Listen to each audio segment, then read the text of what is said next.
Hello students, मैं भरत कुमार आप सभी का स्वागत करता हूं मेरे यूट्यूब चैनल दी मैथ्स आर्मी पर। और आज की वीडियो में हम प्रश्नावली 6.1 के प्रश्नों को हल करने वाले हैं। ठीक है, तो आज का हमारा जो तीसरा प्रश्न है वो क्या है कि वह सबसे छोटी संख्या ज्ञात कीजिए जिसे निम्नलिखित संख्याओं को भाग देने पर भागफल एक पूर्ण घन प्राप्त हो जाए। हमारे पास यहाँ पे आप देख सकते हैं कि हमारे पास यहाँ पे क्या 5 पॉइंट हमें दिए गए हैं। उनमें हमारे पास जो नंबर्स हैं उन्हें हम किस नंबर से डिवाइड करें कि वो क्या बन जाए, पूर्ण घन बन जाए, मतलब कि परफेक्ट क्यूब बन जाए। तो वो नंबर हमें यहाँ पे फाइंड करना है। ठीक है, तो वो हम कैसे ज्ञात करेंगे?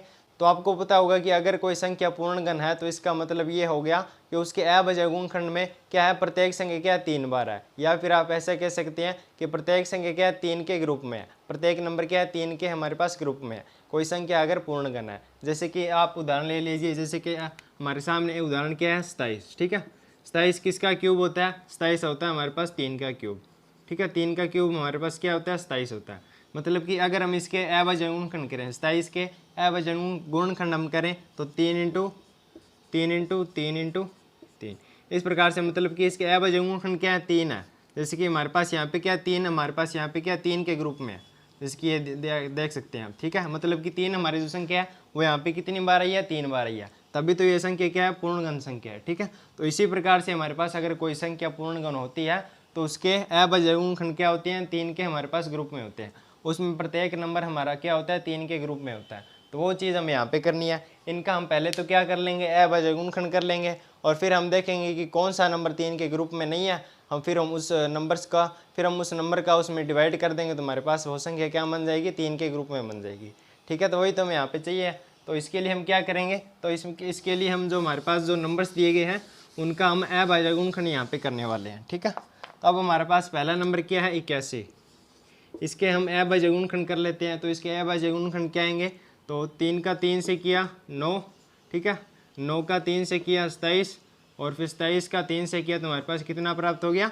81 प्राप्त हो गया। ठीक है, ये हमारे पास क्या हो गए? 81 के अभाज्य गुणनखंड होंगे। तो मैंने आपको बता दिया कि अगर हमारे पास कोई संख्या पूर्ण घन है, ठीक है, परफेक्ट क्यूब है, तो उसके अभाज्य गुणनखंड क्या होने चाहिए? 3 के ग्रुप में होने चाहिए। जैसे कि हमारे पास यहाँ पे एक 3 का एक ग्रुप बन रहा है, लेकिन ये हमारा यहाँ पे 3 अकेला ही पड़ा है। ठीक है, तो मतलब हमें क्या करना होगा? इस 3 को यहाँ से गायब करना होगा।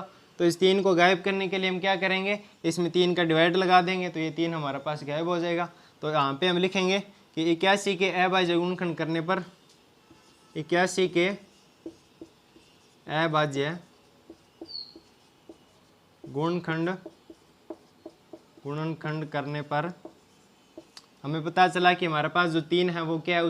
उसका कोई समूह नहीं है। ठीक है, मतलब कि वो 3 के समूह में नहीं है, मतलब कि ये 3 हमारे यहाँ पे क्या बच गया? एक्स्ट्रा बच गया। तो 81 के अभाज्य गुणनखंड करने पर 3 के समूह में नहीं है, मतलब कि 3 हमारे पास यहाँ पे क्या एक बार बच गया। ठीक है, अगर इसका 3 इंटू 3 एक बार 2 बार और होते तब तो इसका एक ग्रुप बन जाता है, जैसे कि यहाँ पे बना हुआ है। मतलब कि 3 का क्या नहीं है? समूह नहीं बना हुआ, मतलब कि 3 हमारे पास यहाँ पे क्या एक्स्ट्रा बचा हुआ। तो वही मैंने यहाँ पे लिखा 81 के अभाज्य गुणनखंड करने पर 3 के समूह में नहीं है। अतः हम क्या करेंगे? अतः हम इसमें से भाग कर देंगे, 3 का भाग कर देंगे हम। अतः 81/3। ठीक है, मतलब कि इसमें 3 का भाग कर देंगे 81 में, तब हमारे पास ये 3 यहाँ से गायब हो जाएगा।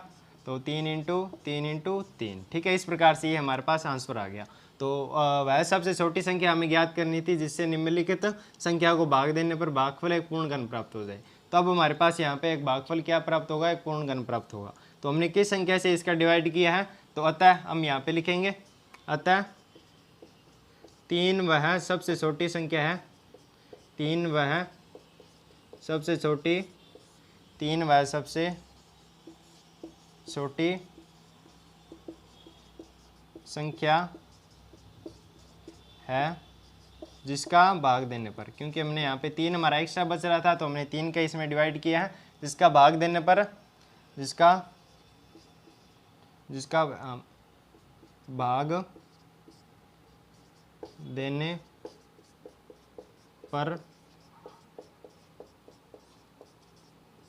भागफल क्या प्राप्त हो जाए? भागफल एक पूर्ण घन प्राप्त हो जाए। ठीक है, ये आपको लाइन यहाँ पे प्रत्येक हमारा जो पॉइंट है उसमें यही आपको लाइनें लिख देनी है। ठीक है, भागफल एक पूर्ण घन प्राप्त हो जाए, तो ये इसका आंसर हो जाएगा। तो हमने इसमें से किसका डिवाइड किया है, तो हमने यहाँ पे इस संख्या को 81 को 3 से डिवाइड किया, तो इसका आंसर हो जाएगा 3 ही। ठीक है, ये आपको पूरी स्टेटमेंट यहाँ पे प्रत्येक हमारे जो पॉइंट में इसी प्रकार से स्टेटमेंट आपको लिख देनी है। ठीक है, अब हमारा जो दूसरा पॉइंट है वो हम देख लेते हैं। तो इसके लिए आप बताएं आपको क्या करना पड़ेगा। तो पहले तो आपको इसके अभाज्य गुणनखंड करने होंगे और फिर आपको देखना होगा कि कौन सी संख्या हमारे 3 के ग्रुप में नहीं है। ठीक है, जो 3 के ग्रुप में है वो तो ठीक है, अगर जो संख्या 3 के ग्रुप में नहीं है उसी संख्या का हम इसमें से डिवाइड कर देंगे, तो मतलब कि ये क्या बन जाएगी, हमारी पूर्ण घन संख्या बन जाएगी, परफेक्ट क्यूब नंबर बन जाएगा। तो वही तो हमें यहाँ पे देखना है। ठीक है, अब हमारे पास जो दूसरा पॉइंट है वो हम देख लेते हैं। दूसरे पॉइंट में हमारे पास नंबर है 128। तो इसके अभाज्य गुणनखंड क्या होंगे, तो इसके अभाज्य गुणनखंड हमारे पास होंगे 2 इंटू 2 इंटू 2 इंटू 2। ठीक है, और फिर 2 फिर 2, ये कितने हो गए, 4 5 6 और 1 7, 2 क्या है 7 12, इसमें इनका मल्टीप्लाई करेंगे तब हमें क्या प्राप्त होगा 128, मतलब कि 128 के अभाज्य गुणनखंड हमारे पास यहाँ पे सामने है। अब हम देखते हैं कि इसमें 3 3 का ग्रुप कौन सा बन रहा है। तो एक तो इसमें ये 3 का ग्रुप बन गया, ठीक है, मतलब कि यहाँ तक तो सही है। फिर हमारे पास ये 3 का ग्रुप बन गया, यहाँ तक तो सही है। लेकिन अब हमारे पास यहाँ पे 2 क्या बच गया, 1 बच गया, मतलब कि इसका ग्रुप नहीं बन रहा। तो इसी चीज़ का, इसी नंबर का हम इसमें से डिवाइड करेंगे। तो वही तो हमें यहाँ पे पूछा गया था कि निम्नलिखित संख्याओं में किसका भाग करें कि हमें एक पूर्ण घन प्राप्त हो जाए। तो हमें इस 2 का यहाँ पे डिवाइड करना पड़ेगा। तो 128 में हम 2 का डिवाइड करेंगे तो हमारे पास ये बन जाएगा 2 इंटू 2 इंटू, मतलब कि अब हमारे पास ये संख्या क्या बन चुकी है, पूर्ण घन बन चुकी है। ठीक है, तो भागफल एक पूर्ण घन बन जाए तो हमें इसमें से 2 का डिवाइड किया तो एक पूर्ण घन बन गया, वही हमारा यहाँ पे आंसर हो जाएगा।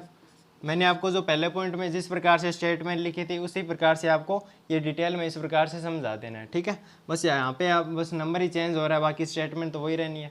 ठीक है, तो अब हमारे पास इसमें से 2 से डिवाइड कर दिया तो ये क्या बन गई, पूर्ण घन बन गई, वही तो हमें यहाँ पे पूछा गया था। तो इसका आंसर तो यहाँ पे कंप्लीट हो गया। अब हमारे पास तीसरा पॉइंट क्या है, 135, वो भी हम देख लेते हैं। अब हमारे पास संख्या है 135। 135 का पहले हम क्या कर लेते हैं, अभाज्य गुणनखंड हम यहाँ पे कर लेते हैं। 135 हमारे पास संख्या है, इसके अभाज्य गुणनखंड क्या आ जाएंगे, इसके अभाज्य गुणनखंड आ जाएंगे 3 इंटू 3 इंटू 3 इंटू 5, ये इसके क्या हो जाएंगे, अभाज्य गुणनखंड हो जाएंगे।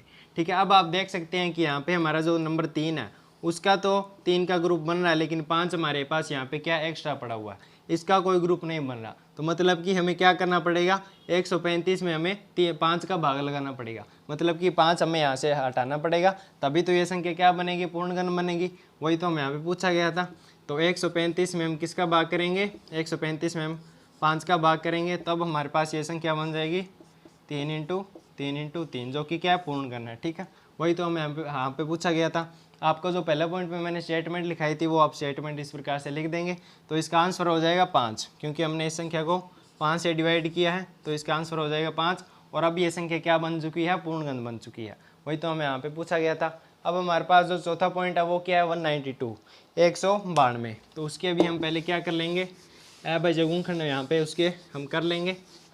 तो 192 के अभाज्य गुणनखंड क्या आ जाएंगे, 192 के। तो इसके अभाज्य गुणनखंड आएंगे 2 into 2 into 2 into 2 into 2 into 2 into 3। तो इसके क्या हो गए, अभाज्य गुणनखंड हो गए। अब हम देखेंगे इसमें 3 3 का क्या हमारे पास ग्रुप बन रहा है। तो इसमें एक तो हमारे पास ये 3 का ग्रुप बन रहा है, एक हमारे पास ये 3 का ग्रुप बन रहा है, लेकिन ये हमारा 3 यहाँ पे क्या एक्स्ट्रा पड़ा हुआ है, इसका कोई 3 का ग्रुप नहीं बन रहा। मतलब कि हमें इस पूरी संख्या में 3 का डिवाइड करना पड़ेगा, तब हमारे पास ये क्या बन जाएगी, पूर्ण घन बन जाएगी, परफेक्ट क्यूब बन जाएगी। ठीक है, तो अतः हम यहाँ पे करेंगे 192 में हम 3 का भाग करेंगे तो हमारे पास संख्या यह बन जाएगी 2 की पावर 6। ठीक है, इसे हम 2 की पावर 6 भी लिख सकते हैं, मतलब कि 1 2 3 4 5 6, 2 कितने बार हमारे पास 6 बार, तो हमने इसे इस प्रकार से भी लिख सकते हैं। ठीक है, तो अब हमारे पास ये संख्या क्या है, पूर्ण घन है, क्योंकि इसमें 3 3 के हमारे पास यहाँ पे ग्रुप बन रहे हैं। तो इसका आंसर हो जाएगा कि हमने इसमें से 3 से डिवाइड करेंगे तब ये संख्या क्या बन जाएगी, पूर्ण घन बन जाएगी। वही तो हमें यहाँ पे पूछा गया था। इस प्रकार से हमारा चौथा पॉइंट यहाँ पे कंप्लीट होता है। अब हमारे पास जो 5वां पॉइंट है वो भी हम देख लेते हैं। तो 5वें पॉइंट में हमारे पास संख्या है 704। ठीक है, 704 हमारे पास जो संख्या है उसके अभाज्य गुणनखंड क्या होंगे। तो 704 के गुण अभाज्य गुणनखंड हमारे पास होंगे 2 into 2 into 2 into 2 into 2 into 2 और इंटू में हमारे पास यहाँ पे आ जाएगा 11। ठीक है, तो इनका मल्टीप्लाई करने पर हमारे पास क्या प्राप्त हो रहा है, 704, मतलब कि 704। अब आप देख सकते हैं कि यहाँ पे एक तो हमारे पास ये 3 3 का ग्रुप बन रहा है, 2 इंटू 2 इंटू 2, ठीक है। एक तो हमारे पास 3 का ये ग्रुप बन गया, एक हमारे पास ये ग्रुप बन गया, लेकिन हमारे पास यहाँ पे 11 क्या अकेला पड़ा हुआ, ठीक है। इसका कोई ग्रुप नहीं बन रहा, मतलब कि हमें इस पूरे मतलब कि हमें 704 में किसका डिवाइड करना पड़ेगा, 11 का भाग करना पड़ेगा। वही तो हमें यहाँ पे सवाल में पूछा गया था कि जिससे निम्नलिखित संख्या को भाग देने पर, तो हमें यहाँ पे 11 का भाग इसमें करना पड़ेगा, तब ये संख्या क्या बन जाएगी, पूर्णगण बन जाएगी। तो 704 में हम 11 का भाग कर देंगे तो हमारे पास ये आगे बच जाएगा 2 की पावर 6, ठीक है। मतलब कि अब ये संख्या क्या बन चुकी है, पूर्णगण बन चुकी है। वही तो हमें यहाँ पे पूछा गया था, तो हमने इसमें से किसका डिवाइड किया, हमने इसमें से 11 का डिवाइड किया।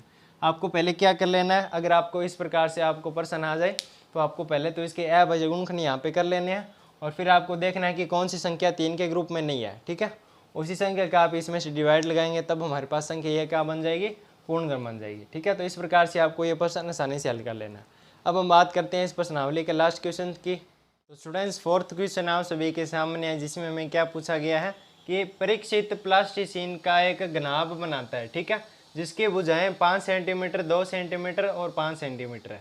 एक घन बनाने के लिए ऐसे कितने घनाभों की आवश्यकता होगी, ठीक है। तो आपको बिल्कुल ही यहाँ पे घबराना नहीं है कि यह हमें क्या दे दिया गया, परीक्षित प्लास्टिसिन ये क्या होता है, बिल्कुल ही आपको यहाँ पे घबराना नहीं है। यहाँ पे नाम देखिए, हमें यहाँ पे ये पूछा गया कि हमें घन बनाने के लिए कितने घनाभों की आवश्यकता होगी, ठीक है। मतलब कि हमें यहाँ पे क्या करना है, पहले वाले सवाल की तरह हमें यहाँ पे भी क्या करना है, घन ही बनाना है। बस यहाँ पे थोड़ी यहाँ पे सिचुएशन हमें यहाँ पे थोड़ी अलग दी गई है, ठीक है। तो हमें क्या दिया गया, हमें परीक्षित प्लास्टिसिन क्या होता है, एक प्लास्टिक का एक टाइप होता है जिससे हम कोई चीज़ें बना सकते हैं, ठीक है। तो बिल्कुल ही आपको यहाँ पे घबराना नहीं है नाम देख के।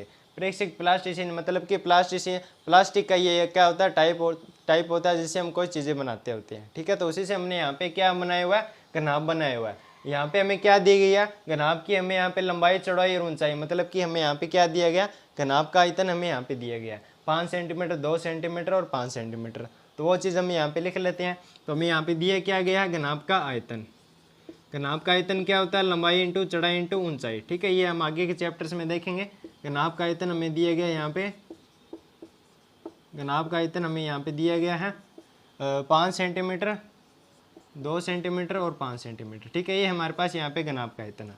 तो अब आप यहाँ से बता सकते हैं कि हमें घन बनाने के लिए क्या करना पड़ेगा। तो मैंने आपको बता दिया कि अगर कोई संख्या पूर्ण घन संख्या है, ठीक है, अगर कोई संख्या पूर्ण घन है तो उसमें उसके अभाज्य गुणनखंड क्या होनी चाहिए, 3 3 के ग्रुप में होनी चाहिए। तो आप यहाँ से देख सकते हैं 5 इंटू 5, मतलब कि 1 5 हमें यहाँ पे और मल्टीप्लाई में करना पड़ेगा।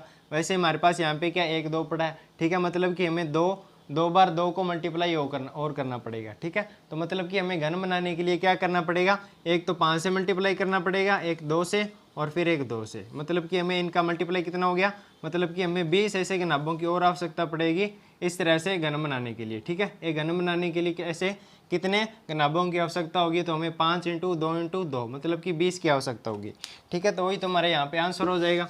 तो अब हम यहाँ पे क्या लिखेंगे, तब हम यहाँ पे लिखेंगे घनाभ का आयतन, घनाभ के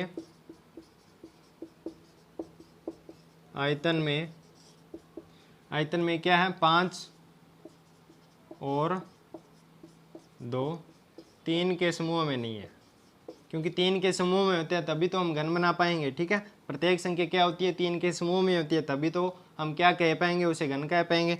तो हम यहाँ पे हमने लिखा है कि घनाभ के आयतन में 5 और 2 क्या नहीं है, 3 के समूह में नहीं है। तो अब हम इन्हें 3 के समूह में करेंगे, 3 के समूह में नहीं है। अतः घन बनाने हेतु